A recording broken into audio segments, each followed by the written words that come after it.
You are Locked On Phillies Postcast, part of Locked On Sports Philadelphia, on the Locked On Podcast Network. Your team every day. Hello and welcome into the show. My name is Mark Farzetta. This is your Locked On Phillies Postcast, brought to you by SupplyHouse.com. SupplyHouse.com is a reliable way to get the parts you need fast. Shop for your next plumbing, HVAC, or electrical job. With SupplyHouse.com. Get fast shipping from coast to coast at SupplyHouse.com. That's SupplyHouse.com. Once again, welcome in. Make sure you guys like and subscribe to Locked On Sports Philadelphia. That's Locked On Sports Philadelphia's YouTube channel. Let me just start off with this. This is we do three big things every single show. This is the grand champion of all the three big things. So just push that aside for a second. Can we please stop? And I know people have tweeted me this over the last couple of days. This goes back to London. This is about London. The Phillies shouldn't have played in London. And they're like blaming travel accommodations and travel in general for the Phillies going on this skid. That doesn't make any damn sense. The Mets somehow have turned their season around since the London trip. So for them to be better and the Phillies to be worse and to blame London doesn't make any damn sense. All right? That's number one. Number two on this, for the people that have tweeted me and talked about London, it goes far beyond London. May 23rd, we've talked about this. May 23rd, the Phillies won 6 in a row. I think they just took 3 of 4 for the Nationals, and then they beat somebody else. I forget who it was. 3 games. It was the Rangers. Swept the Rangers. They won 6 games in a row. May 23rd, they started a 3-game series in Colorado against the Rockies, followed by a 3-game series in San Francisco against the Giants. The Phillies, since May 23rd, are 2 games over 500.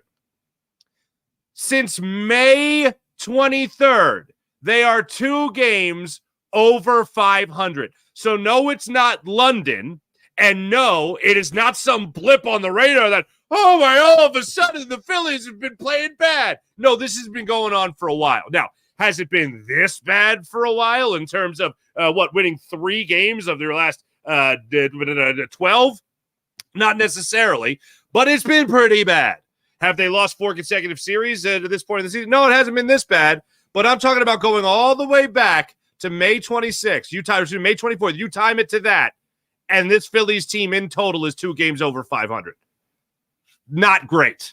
Not great. Not excellent baseball. They haven't won more than 4 games in a row since they, as part of their sweep of the Brewers, which, by the way, checks notes.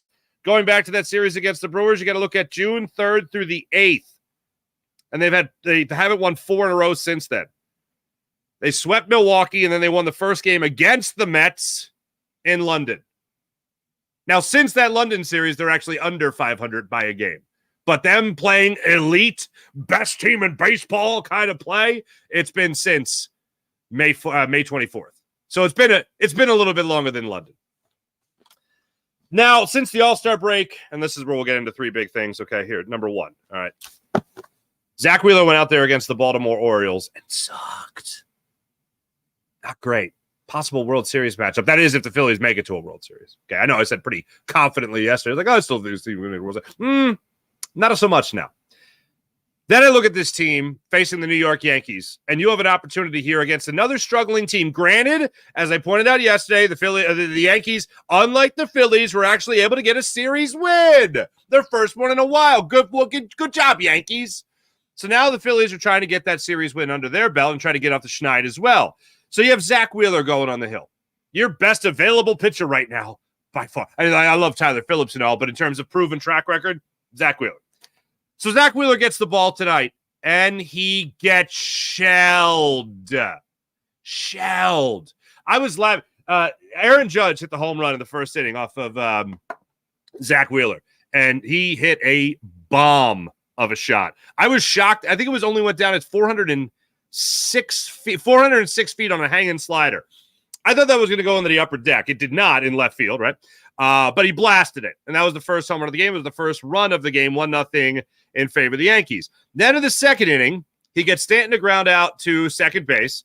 Then Jazz Chisholm, of all people, He hits a first pitch fastball, 348 feet, barely over the wall in left field, 2-0 game. And then Rice steps up to the plate and hits a 407-foot home run off the facing of the second deck, I believe it was, in right field or just in front of it. All of a sudden, it's 3-0, 3 home runs, 3 solo home runs given up by Zack Wheeler.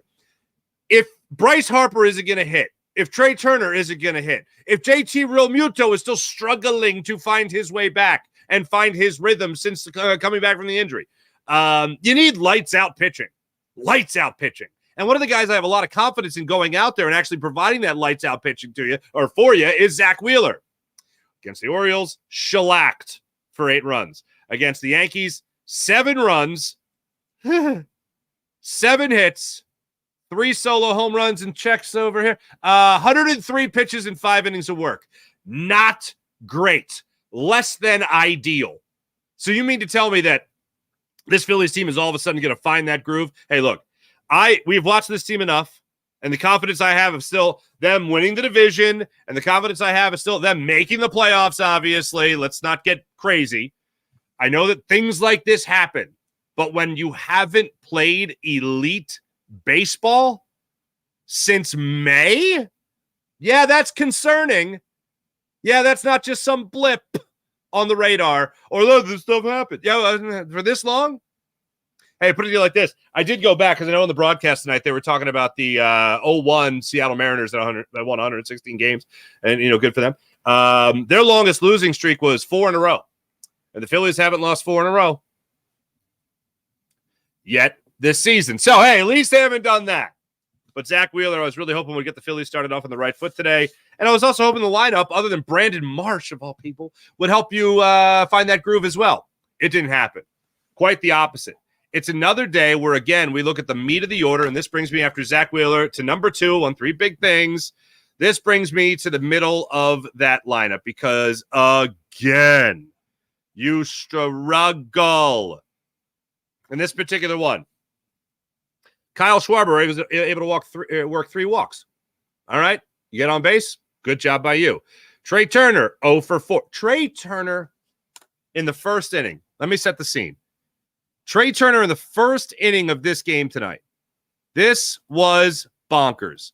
I couldn't believe he took. For a guy that is normally very aggressive, not as aggressive as like a Nick Castellanos normally, or even Alec Bohm, but a guy that isn't afraid to swing early in a count. Kyle Schwarber worked a leadoff walk in the first inning. It was the first walk of the 3, okay? Trey Turner steps up. He walked for the second plate appearance of the game. He took a 1-0 cookie.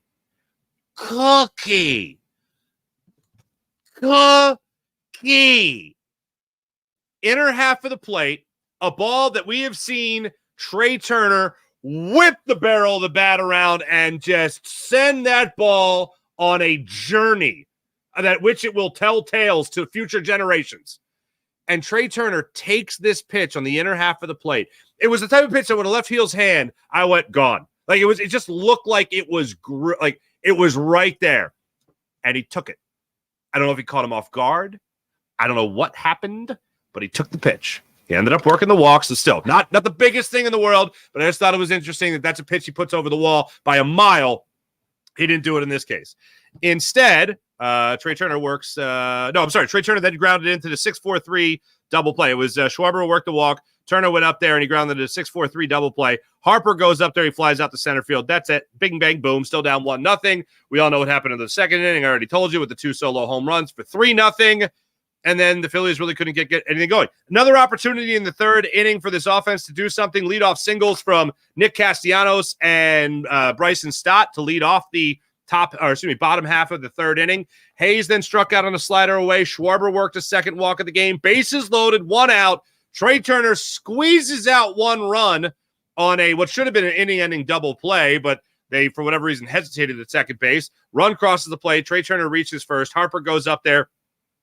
With 2 runners on, he flies out to left field. Brandon Marsh saves the day by actually getting you the long ball there with a 409-foot home run to the second deck in right field. Makes it a 3-2 game. 5th inning, the wheels come off even more. You go from down 3-2 to down 7-2 with a couple of dingers. Not great in that inning either. And you go down 1-2-3 in the bottom of the 5th inning. 6th inning, you have another opportunity there. Trey Turner works a leadoff walk on 4 pitches. Harper goes down, swinging at a high slider well outside the strike zone. Bohm gets the swing and bunt down the third baseline and makes it a first and second with 1 out situation. Brandon Marsh gets the RBI single, first and third with 1 out. Real Muto ends any threat of the damage there, unfortunately. And that's how that one went down. 7th inning, couldn't get much going either. You got Turner on the bases. You got Marsh on the bases again. He was able to reach base on a misplay. Stott had a single. It was just ugly. And then Stott ended up later coming around to score on a wild pitch. So you got sacrificed, basically. You got a gift for your 4th run. As it went on, the offense just continued to scratch and claw in this game. So I look at the offense for how they were unable as a whole, especially the big bats. And I thought, and one of the things that really did piss me off was after last night's game, you listen to Bryce Harper address the media, and he's talking about, yeah, this stuff happens, but they got to find their way out. And he really takes a lot of the responsibility. He didn't call himself the leader of the team or anything, but you could tell that's what was weighing on him.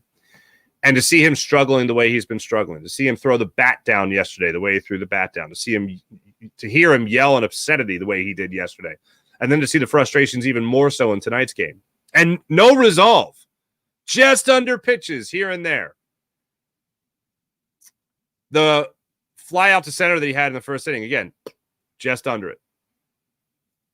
He is taking a lot. He is carrying a lot on his shoulders. I'd like for him to carry this baseball team when no one else seems to be getting it going. Hey, look, Bryson Stott hitting recently. That's been great. It's been great to see. Brandon Marsh over the last couple of days coming back from the injury, saying that during batting practice he felt his, I think it was his elbow, pop back into place. Weird, but all right, whatever works. If you're hitting 409-foot home runs, then more power to you there, Brandon Marsh. Nick Castellanos hitting the way he's been hitting over the course of the last 2 months almost. That's great too.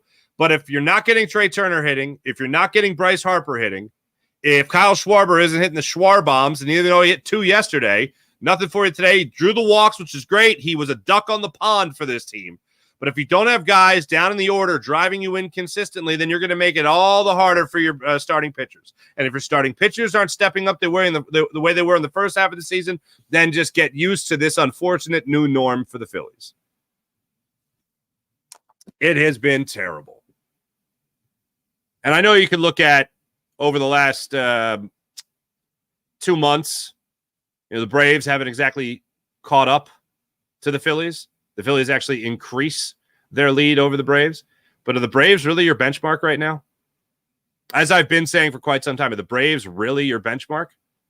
Because the benchmark for me is not just the NL East. The benchmark is being the best team in the National League, being the best team in baseball. Hell, being the best team in baseball, going into the playoffs with the best record in baseball. That is the benchmark now. That is where the bar is at. I'll settle for best record in the National League. But what I will not help that whole cause is being the team that other teams get right on. I've mentioned the Red Sox. I've mentioned now the Yankees. I mean, the Yankees got right on the Red Sox as well, but if they keep that going and build momentum in this Phillies series, then you're looking at dropping 2 or 3 to the Red Sox. You're looking at dropping 2 of 3 to the Orioles, and you're looking at dropping at least 2 of 3 potentially now to the New York Yankees. Or you could bounce back in the series and win the next 2 games, and I'll feel a hell of a lot better about things. Because then at least I'll have some cause for, hey, look, now they got Carlos Estevez coming to the back end of the bullpen. You got Strom, Hoffman, Estevez coming in there in the back end. All right, let's go. You got Austin Hayes platooning against left-handed pitching. Less Johan Rojas in center field. More Brandon Marsh, who unfortunately did misplay one in this game tonight. But as everything else continues to play out, if you're looking to build confidence for this Phillies team going forward, it's going to start with the bats coming around again. When we come back, some haunting numbers on those Phillies bats. Get to those in a second. Also get your point of view in our chat. We'll check that in a second. You're Locked On Phillies postcast on the Locked On Sports Philadelphia YouTube channel. I'm excited. I just got my new order of Stitch Fix in. I hope you guys are taking care of yourselves with Stitch Fix. New shirt from Stitch Fix. Thanks very much. I like the nice teal. It breathes a nice cotton material. You too could have this shirt from Stitch Fix. The instant confidence you get. Maybe the Phillies need some new outfits from Stitch Fix. Build their confidence a little bit. But it makes you feel good when you have a new outfit on, especially one that you like. Easy to upgrade your wardrobe this year with a professional stylist that helps you find new and on-trend favorites that will work for you at Stitch Fix. I just give my stylist my size, my style, my budget preferences, and I order boxes, and I keep what I want. I send back what I don't. No subscription required. And they send 5 just for me pieces plus outfits recommended by a pro stylist and their pro stylist advice. It's like my stylist and I have ESP. You know what I'm saying? On Stitch Fix at stitchfix.com. If you don't like something, you just send it back. Shipping, returns, exchanges, always free. Stitch Fix makes it so easy. And if you don't like the shop, like me, for instance, you don't like the shop, Stitch Fix makes updating your wardrobe that much easier. Style that makes you feel as good as you look and look even better. Get started at stitchfix.com/MLB. That's stitchfix.com/MLB and get $20 off your first fix. That's stitchfix.com/MLB for $20 off. Stitchfix.com/MLB. Must redeem within 7 days of sign up. Offer does not include kids' fixes. Stitchfix.com. I see you guys in the chat. We're going to get to you guys in just a second. Don't you worry. Since the All-Star break, now this includes tonight's numbers, all right? Since the All-Star break, Bryce Harper, 6 for 42 for a 157 batting average. 157 batting average. The Phillies have won 3 games. Not great. They've lost every series. Not great. Trey Turner, 7 for 42. I'm sorry, 43. 184 batting average. Sorry, 7 for 31. Oh, geez. Math. I don't know why I try to do math. 7 for 41. That's what it was. 7 for 41, 184 batting average. JT Realmuto, 3 for 21, 142 since the All-Star break. Of course, he's played in now 9 games, I believe it is. And in case you're just joining us, the Phillies were 37-14 on May 23rd. May 24th, they started that 3-game series in Colorado, lost 2 of 3. Then they started the 3-game series in San Francisco, lost 2 of 3. They are now 2 games over 500 since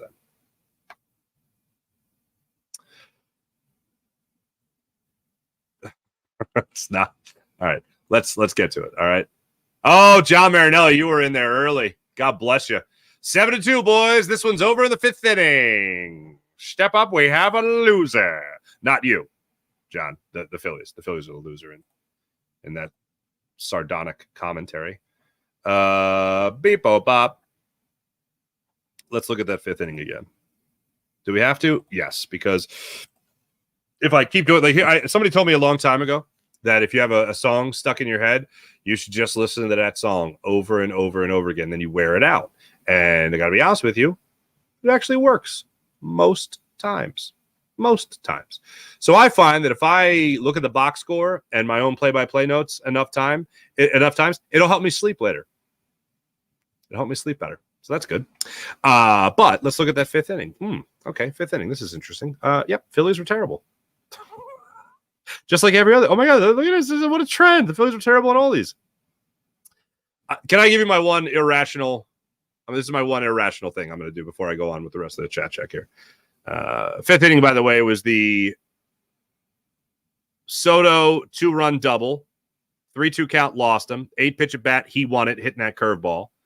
Judge then struck out, looking at a 2-seamer with great run on it. That's the other thing today.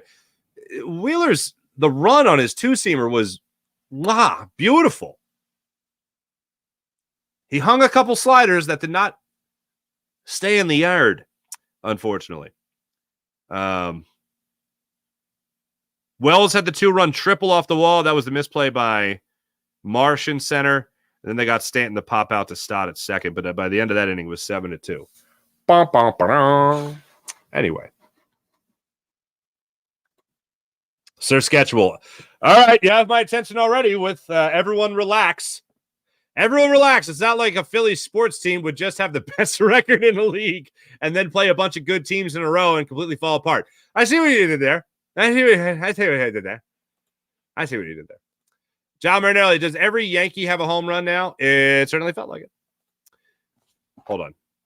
No, not every Yankee had a home run. But okay, let me before I go on with this chat. All right, let me get IBH in here. Good evening, everyone. I think I know how the captain of the Titanic felt. Holy poo emoji. All right. Jazz Chisholm hits a 2-run home run off Garrett Stubbs.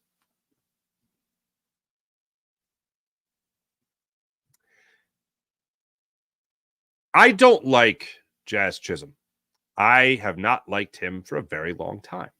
And I'm very glad he's not a member of the Phillies. Yes, even tonight when he hit, 2 home runs. 1 home run and then a second ball that left the yard against Garrett Stubbs, a position player.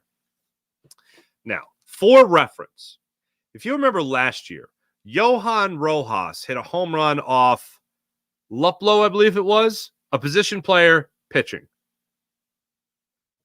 Johan Rojas did not hot to dog it. Johan Rojas rounded the bases, and then he kind of went like, my bad, to Luplow. Like, oh, I didn't mean to do it. You know what I mean? But I did it. Meanwhile, Jazz Chisholm then rounds the bases, and he's doing it. And he's doing little faces, little driving thing, and whatever he was doing. I don't know. But really, against Stubbs, bro? Like, against Stubbs? Weak sauce. Weak sauce. Now it's 14-4 because I hit a 2-run home run off Garrett Stubbs. Look at me. Whoopity-doo. So I don't like Jazz Chisholm at all. 824, what's going on? Someone tell Bryce Harper you cannot hit an 8-run homer. Also, our pitching staff is all gassed. This team is in need of leadership, and I'm speaking of their manager. Look, I heard Crucker say just before I came on here that Rob Thompson's not going to yell and scream because that's out of character, and if he does that, then that shows everyone that he's panicking as a manager. I agree with that, which is why I even said yesterday that's where Bryce Harper needs to flip a table now. That's where a closed-door meeting. Everyone air their grievances. Why are we losing? What's going on here? Austin Hayes, you're new here. Any ideas? Carlos Estevez, stop playing Call of Duty with Jeff Hoffman. Tell me right now, what do we need to do here? You're the new guy. We need fresh eyes on this problem. In case you missed it, Jeff Hoffman and Carlos Estevez are Call of Duty buddies from their days back in Colorado, I believe.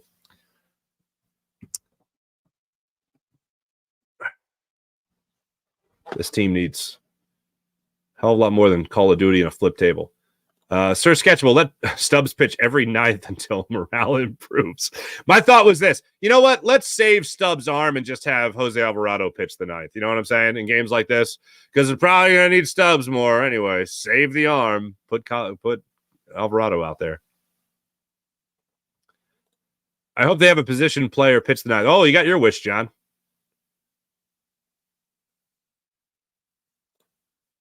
Graham Francis, what's going on? Is this the same season still? Is trade deadline over yet? Is there time to get new starting lineup? This is now embarrassing. Yeah, it's been embarrassing for a hot minute. Know what I'm saying? Joseph, what's going on? Stoked that Marsh found his groove, but embarrassing outing from the rest of the squad. Yep. Graham, can we drug test this team? For what? Performance hindering drugs? That's a line I steal all the time from comedian Lewis Black. I like players that play with performance hindering drugs, like Babe Ruth. Anyway, laughing so I don't cry. Kyle, yes, thank you. Zack Wheeler. That's why he was number 1 on my list. Zack Wheeler, big game pitcher. Zack Wheeler, ace of the staff. Zack Wheeler, 7 runs against the Yankees. 8 runs against the Orioles. How about help here, buddy? Yankees posting a decent football score. This is true. Oh, no, Ricky Bo saying ain't so. My man, Ricky. I love Ricky. He's my boy. Ricky Bo blaming it on London. He said it. Oh, did he really? Richard. His real name's not Richard, but I call him Richard. Anyway, not for that reason, just because it's funny. Anyway, it's not Matt Forster. Give me poison. Don't do that. Don't do that. Matt Forster, Judge is a hell of a human specimen. What did the Giants get for him? Babs, what's up, Babs? Farzy, we can't blame Rojas and Cassie for this one. No, you are correct. Matt, whatever Farzi's making, it's not enough. God bless. I'd make plenty, please. Come on. Boop, bop, boop. Okay, 143 since the All-Star break. That would be worse than the 157 that I had. Hold on. Did I do late math here? Did I do early math? Plus 42 divided by 6. No. 42. Come on. 6 divided by 42. What? Okay. 142. Yeah, you're right. 142 since the All-Star break. Yeah, I did. You know what? I did this before that last inning. 143. Oh no, I didn't add in the box score for tonight. I thought I did. Okay, so Harper since the All-Star break, 143. Turner since the All-Star break, 170. JT Realmuto, I think, stayed the same because he didn't bat later in the game. 142. So 143 Harper, 142 JT Realmuto, Trey Turner 170 since the All-Star break. Ken Rosenthal. First off, Ken, big fan of yours. Second, yeah, it kind of felt like that. What are you talking about? What are you talking? Keep crying like a baby. Hater. You must be a Yankee fan. I haven't actually. I don't think I've said anything. No, oh no, Jazz Chisholm. Yeah. Hold on a second. Any fan base that knows anything about baseball knows to like celebrate off hitting a home run off a position player is Bush League. That's not even an argument. Like I understand. Okay, if you understand argument here. So let me just. I don't want to mansplain, but if you have a counter argument to that, there's no argument. It's just me correcting you, as I like to say. You're arguing with this guy over that? No. I'm correcting him. Henry Wendell. Oh, the Yankees fans have found the chat. You're welcome for your discount prices. How about that, you bums? Joseph Brennan, did everyone think the game was over at 3-0? Yep, I pretty much did. Frank, what's going on? I'm sorry I missed you. At least our pitchers made good contact with the Yankees bats. Oops, that came out wrong. Bump. Yeah, thanks everybody in the chat, except for the Yankee fans. Appreciate all yous. Back in a second. You're Locked On Sports Philadelphia and Locked On Sports Philadelphia postcast. Make sure you like and subscribe to Locked On Sports Philadelphia. That's Locked On Sports Philadelphia. Back after this. Supplyhouse.com. Supplyhouse.com for all your needs. Get supplies from the site that's made for the skilled trades. Supplyhouse.com. Supplyhouse.com is a reliable way to order plumbing, HVAC, and electrical products online. Their easy-to-use website is packed with helpful resources and the latest product info to help you get the job done right. Shop a complete inventory of over 200,000 parts from over 400 of the top brands. Get your order delivered right to your door with fast shipping from coast to coast. Need help with an order? Get an expert to support and industry service from the friendliest folks in the business. Talk to a real person every time at supplyhouse.com. Pros in the skilled trades can get a competitive edge by joining supplyhouse.com's free Trade Master program. Every Trade Master gets access to a dedicated phone line, free shipping, and discounts on every order. Join the thousands of the trade professionals already benefiting from their free membership at supplyhouse.com/TM. That's supplyhouse.com/TM and order plumbing, HVAC, and electrical supplies from anywhere with just a few clicks at supplyhouse.com. That's supplyhouse.com. All right. Philadelphia Phillies back at it tomorrow as they look to bounce back from being terrible at their jobs. Tomorrow, on the bump for the Phils will be none other than Aaron Nola. Another 6:40 start time against the New York Yankees. Phillies will try again to stop a potential 3-game losing streak, which again will match their longest losing streak of the season. Aaron Nola goes against Garrett Cole, 3-2 on the season with a 5.40 ERA. Nola is 11-4 on the season with a 3.44 ERA. Garrett Cole, of course, started his season late. He only has 7 starts so far on the year. He is coming off an abysmal performance against the New York Metropolitans. He went 5 2/3, allowing 6 runs, all earned on 8 hits, 3 home runs. So let's hope that he sucks at his job, like we've been watching from the Phillies most recently. And let's hope that he does a little bit more of that against your Phillies. As for Aaron Nola, as I mentioned, he gets the ball for the Phillies tomorrow, looking for his 12th win of the season. He is coming off a solid outing against the Minnesota Twins, where he went 6 innings, allowing 1 run on 6 hits, did give up 1 home run that was a solo home run, and he walked 3. Phillies ended up blowing that game. That was another game where they blew a 3-run lead, if I'm not mistaken. It was a 5-4 loss to the Minnesota Twins in that one, and the Phillies did have a 3-run lead. So yay! Sports are fun. I'll be back with you guys tomorrow night, 6:40 start time. I'll be back on with you guys right here on Locked On Sports Philadelphia. So make sure you like and subscribe to Locked On Sports Philadelphia. That's Locked On Sports Philadelphia. And I'll be back with you guys tomorrow night for another amazing postcast edition of hopefully the Phillies winning a ball game and then me doing the postcast after it. That'd be fun. See you guys then. Have a great rest of your night. See ya.